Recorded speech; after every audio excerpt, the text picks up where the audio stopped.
Well, here's a video of one of my son's fish tanks. It might be a little dark because his lights are turned off. They're on a timer.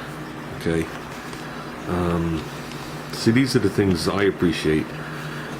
I mean, there was a point where he was into the fish that just like to eat other fish.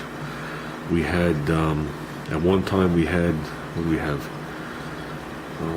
At one time we had 18 piranhas in 2 different tanks. We're down to 1, which is a good thing.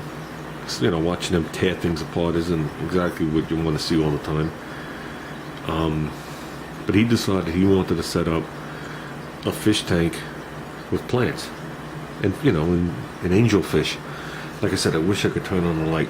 All you see is a glare in me. And he started working on this tank here. Okay, everything here is live. You can see one of the angelfish back there. It's got 4 angelfish in here. One of them has red eyes. 2 medium-sized ones and 2 smaller ones. 4 different varieties. Okay, like I said, all these plants are live. There's real driftwood in here. And in the corner, that circular thing which he has turned off right now, when you have live plants, you need a CO2 system. Okay, and you need a CO2 system during the day so they can do their photosynthesis and whatever they do, and you need to turn it off at night. So he went online and he started looking around at the different CO2 systems, and some of them you put a CO2 tank, you know, it looks like a mini welding tank, and my fear was that if it cracked a leak, it would just kill him in his sleep. I mean, to me that sounded logical. He keeps his bedroom door closed at night and fills up with CO2, you die. So I wasn't too keen on that. And there was other type of systems, and he started researching it, and this is what he came up with. If you look up here on the windowsill, this is what he made. He made his own CO2 thing. Each one of the big bottles has sugar in it. He even wrote CO2 in it. Each one has sugar in it and yeast. And when the yeast starts to eat the sugar, it makes CO2. And he has it going down here into, I don't know, a diffuser or something that he made. And then it comes out of there. Oh no, that's oh, I forgot what that's called. But when it comes down to here, this is the diffuser.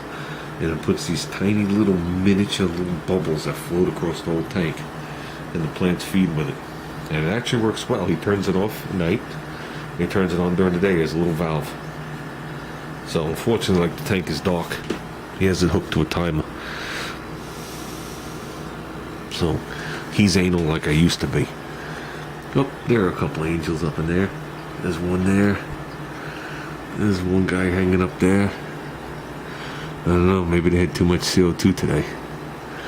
But I know this plant's already had a baby sprout. That one has a couple up top, and they were flowering for him already. And he's only just starting. I know he wants to put more plants in here. So I figured I would show that. And over here, he has another wild Oscar. This one's bigger than the one downstairs, a little different coloring. This looks more like a traditional black one. But you can see the spot in the back. And this guy is mean. He's meaner than mean.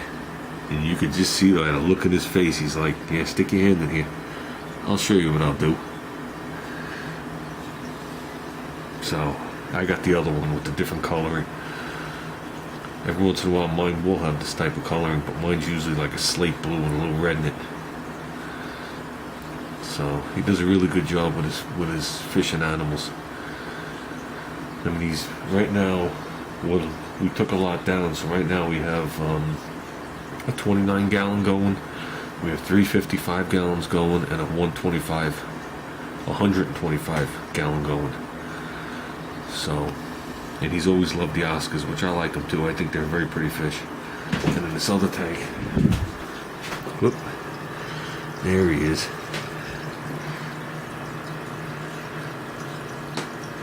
He was actually the runt of all the ones we had. We lost a bunch of them in one day just when the heater stuck and fried them.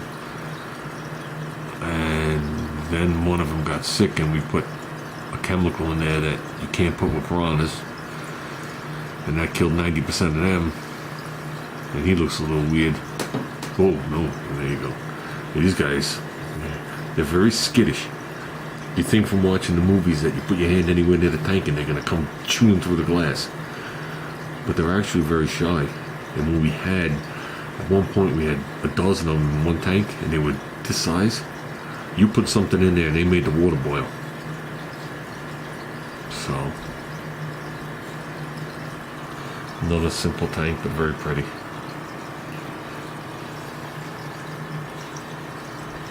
And they don't like light. You put light and they hide. So, who knows when the last time he ate was.